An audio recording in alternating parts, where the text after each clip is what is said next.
जादुई दरवाजा।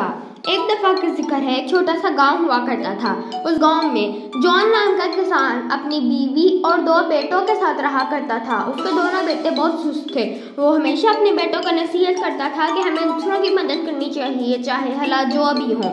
जॉन के पास कुछ गायें और भैंसें हुआ करती थी, जिन्हें वो सुबह के वक्त जंगल चराने लेकर जाया करता था और शाम को उनका दूध धोकर अपनी साइकिल पर बैठकर दूध को शहर बेचने जाया करता था। जॉन अपने दोनों बेटों की वजह से बहुत परेशान रहने लगा। एक दिन जॉन ने अपने दोनों बेटों को बुलाकर कहा कि तुम लोग सुबह जंगल गाय और भैंसों को लेकर जाया करोगे और शाम को उनका दूध धोकर दूध को शहर बेचने जाया करोगे। शुरू में तो दोनों बेटों को ये काम बहुत मुश्किल लगने लगा, पर आहिस्ता आहिस्ता वो इस काम के आदी हो गए। सुबह को वो लोग जंगल भैंसे चराने लेकर जाते थे, शाम को दूध धोया करते थे और शहर बेचने जाया करते थे। एक दिन जब वो लोग जंगल में भैंसे और गाय चराने लेकर गए तब बहुत तेज बारिश होने लग गई। वो दोनों भाई दरख्त के साए के नीचे खड़े हो गए। अभी सैम को लगा कि दरख्त के अंदर एक दरवाज़ा लगा हुआ है। उसने ये बात जैक को बताई। उन दोनों ने बहुत जोर लगाने के बाद दरवाज़ा खोल लिया।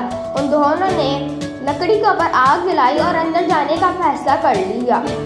जैसे ही वो उस दरवाजे से अंदर गए, उन लोगों को एक रोशनी नजर आई। वो उस रोशनी के पीछे दौड़ते दौड़ते जा रहे थे। तभी उन लोगों को एक खजाना नजर आया।